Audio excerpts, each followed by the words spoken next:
نحمده ونصلي على رسوله الكريم أما بعد أعوذ بالله من الشيطان الرجيم بسم الله الرحمن الرحيم وقال تبارك وتعالى في القرآن المجيد والفرقان الحميد إنا نحن نزلنا الذكر وإنا له لحافظون وقال النبي صلى الله عليه وسلم خيركم من تعلم القرآن وعلمه۔ معزز علماء اکرام، معزز برادران اسلام، آج ہم سب کے لیے بڑی خوشی اور بڑی سعادت کی بات ہے کہ اللہ تعالیٰ نے ہمیں اور آپ کو ختم قرآن کی مجلس میں جمع فرمایا۔ یہ مجلس قابل مبارک ہے۔ اس مجلس میں ہماری حاضری، آپ کی حاضری، یہ اللہ تعالیٰ کو بہت پسند ہے، اس لیے کہ ان 6 بچوں نے قرآن کو مکمل کیا، اور یہ مجلس میں جو بھی شریک ہوگا اللہ تعالیٰ ان کی دعاؤں کو سنے گا۔ اور آپ جانتے ہیں کہ اللہ تعالیٰ نے اس قرآن پاک کو نازل فرمایا، اور آپ یہ بھی جانتے ہیں کہ اللہ تعالیٰ نے اس قرآن پاک کو نبی پاک صلی اللہ علیہ وسلم پر نازل فرمایا۔ آپ سے پہلے بہت سارے انبیاء علیہ السلام دنیا میں آئے، بہت ساری کتابیں اللہ تعالیٰ نے نبیوں پہ نازل فرمائی، کہیں تورات کے نام سے، کہیں انجیل کے نام سے، کہیں زبور کے نام سے، کہیں بہت سارے آسمانی صحیفوں کے نام سے، الگ الگ نبیوں پہ اللہ تعالیٰ نے بہت ساری کتابیں نازل فرمائی۔ لیکن اللہ تعالیٰ نے کسی کتاب کا ذمہ نہیں لیا، کسی کتاب کا اللہ تعالیٰ نے حفاظت کا وعدہ نہیں فرمایا، لیکن اللہ تعالیٰ نے جس نبی پر اس قرآن کو نازل کیا، جس نبی پر اللہ تعالیٰ نے اس کتاب کو اتارا، وہ نبی بھی معزز ہے، وہ نبی بھی مکرم ہے، اور وہ نبی بھی ہمارے نبی ہے، اور وہ نبی بھی اللہ کے رسول صلی اللہ علیہ وسلم آخری نبی ہے۔ آپ کے بعد کوئی نبی آنے والا نہیں، آپ کے بعد کوئی شریعت آنے والی نہیں، آپ کے بعد کوئی کتاب آنے والی نہیں۔ اللہ تعالیٰ نے کتاب بھی آخری نازل کر دی، نبی کو بھی اللہ تعالیٰ نے آخری نبی بنا کر بھیج دیا۔ میرے بھائیوں، اللہ تعالیٰ نے کسی کتاب کا ذمہ نہیں لیا، لیکن اللہ تعالیٰ نے آخری کتاب، آخری قرآن کا ذمہ لیا ہے، اور اس کتاب کا جو ذمہ لیا ہے میرے بھائیوں، اللہ تعالیٰ قرآن پاک میں فرماتے ہیں اِنَّا نَحْنُ نَزَّلْنَا الذِّكْرَ وَإِنَّا لَهُ لَحَافِظُونَ، کہ ہم نے قرآن پاک کو نازل کیا ہے، ہم اس کی حفاظت فرمائیں گے۔ میرے بھائیوں، اللہ تعالیٰ نے بہت سارے انبیاء علیہ السلام پہ کتابیں نازل کی، لیکن وہ کتابیں ان کے ساتھ ختم ہو گئی، وہ نبی بھی ان کے ساتھ ختم ہو گئے، وہ کتابیں بھی ان کے ساتھ ختم ہو گئی، لیکن اللہ تعالیٰ نے اس کتاب کو اللہ کے رسول صلی اللہ علیہ وسلم کے ساتھ قیامت تک کے لیے نازل کی ہے۔ میرے بھائیوں، آپ جانتے ہیں اس مدرسے کے اندر 6 طالب علم قرآن کے حافظ ہوئے ہیں، قرآن کو انہوں نے مکمل کیا ہے۔ میرے بھائیوں، دنیا کی بڑی بڑی طاقتیں، دنیا کی بڑی بڑی سلطنتیں، دنیا کی بڑی بڑی بادشاہتیں اس بات کی کوشش کرتی رہی کہ قرآن میں تحریف کر دیا جائے، قرآن کو بدل دیا جائے، قرآن کے معنیوں کو بدل دیا جائے، قرآن کی آیتوں کو بدل دیا جائے، اور انہوں نے بدلی بھی، بہت ساری کوششیں کی، قرآن کو الگ انداز میں چھاپ دیا گیا۔ لیکن میرے بھائیوں، جب اس قرآن کو ملایا گیا، وہ نبی پاک صلی اللہ علیہ وسلم کی جو زبان پہ قرآن کو اللہ تعالیٰ نے اتارا، اور جو آخری کتاب بنا کے اتارا، میرے بھائیوں، اللہ تعالیٰ نے ان معصوم بچوں کے سینوں میں قرآن کو محفوظ کر دیا۔ دنیا حیران ہے، پریشان ہے، ساری کتابیں بدل دی، قرآن پہ تبدیلی کی، لیکن میرے بھائیوں، ان معصوم بچوں کے قرآنوں میں جو سینوں کے اندر اللہ تعالیٰ نے قرآن کو جو محفوظ کر دیا، اس قرآن کو کوئی سینوں سے نہیں نکال پایا، اور نہ نکال پائے گا۔ میرے بھائیوں، آپ جانتے ہیں کہ یہ وہ لوگ ہیں جو قرآن کے حاملین ہیں، قرآن کے اٹھانے والے ہیں، قرآن کی حفاظت کرنے والے ہیں، قرآن کی یہ کہیے کہ اس کو بچانے والے ہیں۔ اللہ تعالیٰ نے جس کتاب کا ذمہ لیا ہو، دنیا کی کوئی طاقت اس کو بدل نہیں سکتی، دنیا کی کوئی چیز اس میں رد و بدل نہیں کر سکتی، دنیا کی کوئی چیز زبر زیر میں فرق نہیں لا سکتی۔ الحمدللہ اللہ تعالیٰ نے اس مدرسے کے اندر سے 6 قرآن کے حافظ تیار کیے، بلکہ یوں کہوں کہ یہ حافظ نہیں بلکہ یہ اسلام کے اور دین کے سپاہی ہیں، یہ دین کے قلعے ہیں، یہ مدرسے جو ہیں یہ دین کے قلعے ہیں، یہ دین کی حفاظت کرنے والے ہیں۔ قال اللہ قال رسول کی صدائیں بلند ہو رہی ہیں، یہاں سے علماء تیار ہو رہے ہیں، یہاں سے حفاظ تیار ہو رہے ہیں۔ میرے بھائیو، اللہ تعالیٰ ان مدرسوں سے کام لے رہا ہے اور قیامت تک کام لے گا۔ آپ کو ایک بات بتا دوں، آپ سب جانتے ہیں اس بات کو، اس ہندوستان کے اندر، اس ملک کے اندر مسلمانوں کی 900 سال حکومت رہی، کیوں صاحب رہی نہیں رہی؟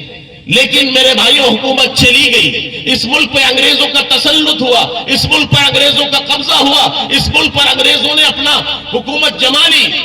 ہمارے اکابر نے، ہمارے اسلاف نے کہا کہ حکومت تو چلی گئی، حکومت آج ہے کل نہیں ہوگی، حکومت پھر آ جائے گی، حکومتیں بدلتی رہتی ہیں، حکومتیں آتی جاتی ہیں۔ میرے بھائیوں، ہمارے اسلاف نے، ہمارے بزرگوں نے اس کی کوشش کی کہ مسلمانوں کے ساتھ دین کیسے باقی رہے، کیسے اسلام ہمارا محفوظ رہے، کیسے ہماری مسجدیں، کیسے ہمارے مدارس، کیسے ہماری خانقاہیں یہ محفوظ رہیں۔ اس کے لیے انہوں نے کوشش کی۔ حکومت چلی گئی کوئی بات نہیں، کم سے کم اسلام ہمارا باقی رہے، کم سے کم ہمارا دین باقی رہے، اس کے لیے انہوں نے کوشش کی۔ اور میرے بھائیوں، انہوں نے، ہمارے اکابر نے، ہمارے اسلاف نے انگریزوں کی دور حکومت کے اندر ایک بنیاد رکھی، بلکہ یوں کہیں کہ ایک دارالعلوم دیوبند کی ایک بنیاد رکھی گئی، اور ایسی بنیاد رکھی گئی، ایک انار کے درخت کے نیچے ہمارے حضرت مولانا قاسم نانوتوی رحمۃ اللہ علیہ نے اس کی بنیاد رکھی۔ اور یہ بنیاد صرف مدرسے کی نہیں، ایک فکر، ایک سوچ اور ایک ذہنیت کی کہ اس کے ذریعے سے دنیا کے اندر، ہندوستان کے اندر انقلاب برپا کیا جائے گا۔ یہ نہیں کہ صرف قال اللہ قال رسول پڑھایا جائے گا، سوچ بدلی جائے گی، ذہنیت بدلی جائے گی، فکروں کو بدلا جائے گا، قوم کے حالات کو بدلا جائے گا۔ تو میرے بھائیوں، سب سے پہلی بنیاد انگریزوں کے دور میں جو رکھی گئی وہ دارالعلوم دیوبند کی رکھی گئی۔ دارالعلوم دیوبند قائم ہوا، دارالعلوم دیوبند تیار ہوا، وہاں سے علماء تیار ہونے لگے، حفاظ تیار ہونے لگے، یہاں تک کہ اللہ تعالیٰ نے اس سے پوری دنیا کے اندر کام لیا۔ آپ افریقہ کے اندر جا کے دیکھیے، امریکہ میں جا کے دیکھیے، یورپ میں جا کے دیکھیے، ایشیا کے کسی خطے میں جا کے دیکھیے، سب جگہ پڑھانے والے، پڑھنے والے، ان کا تعلق، ان کا سلسلہ تعلیم، ان کا سلسلہ نسب دارالعلوم دیوبند سے ملتا ہے۔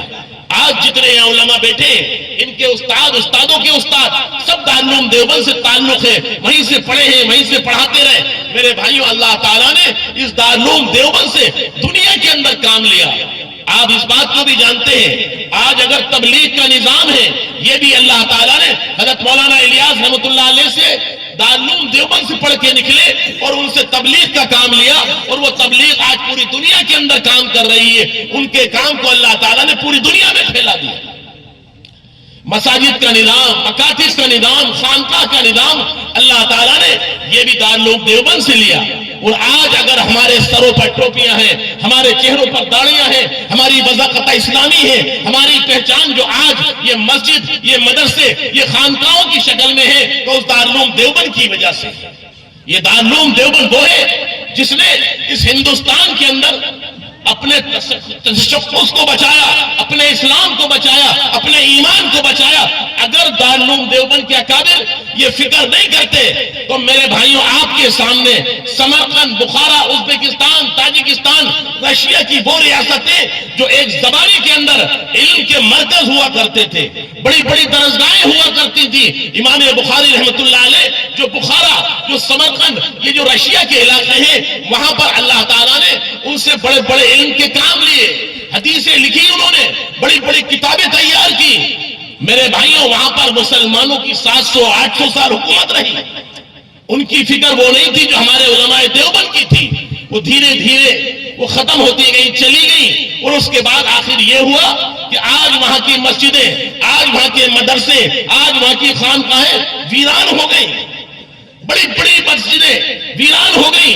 میرے بھائیوں، ہمارے اکابر نے، ہمارے بزرگوں نے حکومت کی پرواہ نہیں کی، حکومت کے لالچ میں نہیں آئے، حکومت کی انہوں نے تمنا نہیں کی، حکومت کے لیے انہوں نے جنگیں نہیں لڑی انگریزوں سے، انہوں نے ایمان کو بچانے کے لیے، اسلام کو بچانے کے لیے میرے بھائیوں انہوں نے کوشش کی اور اللہ تعالیٰ نے اس کوشش کو پوری دنیا کے اندر اجاگر کر دیا.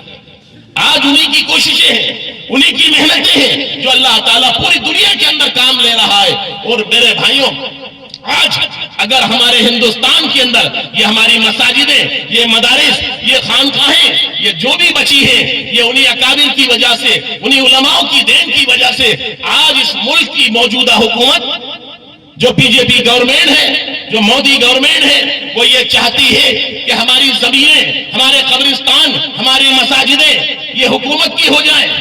ابھی 5 دن پہلے آپ نے سنا ہوگا کہ حکومت نے قانون بنایا, جوائنٹ پارلیمنٹ کمیٹی بنائی اور یہ کہا کہ صاحب یہ قانون بن گیا اور پارلیمنٹ میں پاس کیا جائے گا. میرے بھائیوں آپ سن لیں, ہمارے اکابر نے, ہمارے بزرگوں نے اس ملک کی حفاظت کے لیے, اس ملک کو آزادی دلانے کے لیے انگریزوں سے جنگ لڑی تھی. اور ہم اگر ہماری مساجدیں, ہمارے قبرستان, ہماری خانقاہیں اگر یہ ہماری چھینی گئی تو سمجھ لینا کہ ہم اس سمویدھان کو مانتے ہیں جو بابا صاحب بھیم راؤ امبیڈکر نے بنایا تھا 1947 کے اندر. اگر اس سمویدھان کو بدلا گیا تو پھر ہم اس ملک سے دوبارہ اپنے ایمان کے لیے, اپنی مسجدیں بچانے کے لیے, اپنی خانقاہیں بچانے کے لیے, اپنی درسگاہیں بچانے کے لیے جدوجہد کریں گے اور روڈوں پہ آئیں گے. قربانی دینا پڑی تو اس ملک کے لیے, اس مسجد کے لیے, اس مدرسے کے لیے ہم قربانی دیں گے انشاءاللہ. انشاءاللہ بھائیوں اللہ تعالیٰ آپ جانتے ہیں آج اس وقت کی موجودہ حکومت جو اسلام اور مسلمانوں کے لیے مٹانے کے لیے کوششیں کر رہی ہے, برباد کرنے کے لیے کوششیں کر رہی ہے. میرے بھائیوں آپ کو معلوم ہوگا ہندوستان کے اندر, اور آپ یہ بھی جانتے ہیں دنیا کے اندر ایک تین بڑی طاقتور حکومتیں گزری ہیں اور ایک آخری حکومت آج گزر رہی ہے. میں آپ کو بات بتا دوں, دنیا کے اندر ایک سب سے سپر پاور حکومت ہوا کرتی تھی جس کو لوگ برٹش کے نام سے یاد کرتے تھے. برٹش کا سورج, برٹش سے لے کر سورج ڈوبنے تک برٹش کی حکومت ختم نہیں ہوتی تھی. میرے بھائیوں وہ اسلام کے پیچھے پڑے, اسلام کو مٹانے کے پیچھے پڑے. اللہ تعالیٰ نے اس برٹش کو بھی نیست و نابود کر دیا. کوئی بھی اسلام کے پیچھے پڑے گا, کوئی بھی اسلام کو مٹانے کی بات کرے گا تو سن لے, یا تو اللہ تعالیٰ ان کو ہدایت دے دے گا, اور اگر ہدایت مقدر نہ ہوگی تو اللہ تعالیٰ ایسی حکومتوں کو نیست و نابود کر دے گا. وہ برٹش بھی ختم ہو گئی, آج نہیں ہے اس برٹش کا کوئی نام لینے والا. پھر اس کے بعد دوسری سپر پاور طاقت ہم نے بھی دیکھا, آپ لوگوں نے بھی دیکھا, سوویت یونین کے نام سے, رشیا کے نام سے بہت بڑی طاقتور حکومت تھی, دنیا کی سپر پاور حکومت تھی. وہ رشیا کی وہ حکومت تھی. میرے بھائیوں وہ بھی اسلام کے پیچھے پڑے, اسلام کو مٹانے کے لیے نکلے, اسلام سے دشمنی رکھی. اور میرے بھائیوں اللہ تعالیٰ نے اس کو بھی نیست و نابود کر دیا. وہ بھی نیست و نابود ہو گئی, برباد ہو گئی. 15 ملک رشیا سے ٹکڑے ہو کر 15 ریاستیں بنی, اور الحمدللہ آج وہ مسلمان اسلامی ملک بن گئے. تو دوسری دنیا کی سپر پاور طاقتیں ختم ہوئی. وہ مٹانے چلے تھے اسلام کو, وہ مٹانے چلے تھے مسجدوں کو, وہ مٹانے چلے تھے مدرسوں کو. کہاں گئی وہ لوگ, کہاں گئے ان کی حکومتیں, ختم ہو گئی, نیست و نابود ہو گئے. اور آج ایک اور حکومت دنیا کے اندر آپ جانتے ہیں امریکہ ہے, وہ دنیا کی سپر پاور طاقت مانا جاتا ہے. کیوں صاحب ہے کہ نہیں؟ انہوں نے ابھی فلسطین کے اندر, غزہ کے اندر اسرائیل کے ذریعے سے مسلمانوں پہ, بے گناہ مسلمانوں پہ بمباری کی. مسجد اقصی کی آزادی کے لیے, ان کی سرزمین کے لیے انہوں نے جہاد کیا, قربانی دی. وہ لڑے, وہ لوگ وہ لڑ رہے آج تک. میرے بھائیوں اللہ تعالیٰ نے اس امریکہ نے جس نے اسرائیل کی مدد کی تھی, اللہ تعالیٰ نے بغیر بم کے, بغیر میزائل کے, بغیر راکٹ کے, اللہ تعالیٰ نے اس کے ملک میں آگ لگا دی. 1 مہینے سے آگ نہیں بجھ رہی. دنیا کی سپر پاور طاقتیں آپ دیکھ لیں.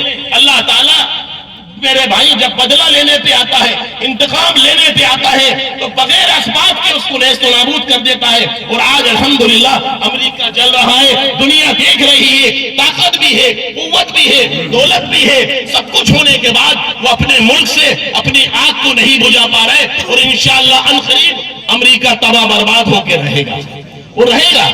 اسی طرح اس ملک کی حکومت, اس ملک کی ہماری موجودہ حکومت, وہ بھی اسلام کے پیچھے, مسلمانوں کے پیچھے پڑی ہوئی ہے. یا تو اللہ تعالیٰ اس کو ہدایت دے گا, اگر ہدایت مقدر نہ ہوگی تو انشاءاللہ وہ بھی نیست و نابود ہو کے رہے گی. میرے بھائیوں، آپ حضرات اس بات کو خوب جانتے ہیں، لیکن ہمیں ضرورت اس بات کی ہے مسلمانوں کہ اپنے آپ کو اسلام سے جوڑو، اپنے آپ کا رشتہ اسلام سے جوڑو، اپنا تعلق ان مدرسوں سے جوڑو، اپنا تعلق ان اکابرین سے جوڑو، اپنا تعلق اس قرآن سے جوڑو۔ جب آپ کا رشتہ قرآن سے ہوگا، آپ کا تعلق علماء سے ہوگا، آپ کا تعلق اللہ والوں سے ہوگا، آپ کا تعلق بزرگان دین سے ہوگا، میرے بھائیوں دنیا کی کوئی طاقت مسلمانوں کا بال باغ نہیں کر سکتی، کوئی طاقت مسلمانوں کو تکلیف نہیں پہنچا سکتی۔ آج جو پریشانیاں ہیں، جو آج تکلیفیں ہیں، جو آج مصیبتیں ہیں، یہ ہمارے بدعمالیوں کا نتیجہ ہے۔ آتا ہے حدیث میں اعمالکم و اموالکم، جیسے تمہارے اعمال ہوں گے ویسے تمہارے اوپر ظالم بادشاہ مسلط کر دیے جائیں گے۔ آج ہمارے اوپر اللہ تعالیٰ نے ظالم حکمران بٹھائے، ظالم بادشاہوں کو بٹھا دیا۔ میرے بھائیوں یہ ہمارے بدعمالیوں کا نتیجہ ہے۔ ہم اگر چاہتے ہیں کہ یہ حکومت بدل جائے، ہم یہ چاہتے ہیں کہ اچھے حکمران آ جائیں، تو ہاتھ اٹھا کے وعدہ کرو کہ انشاءاللہ ہم نیک بن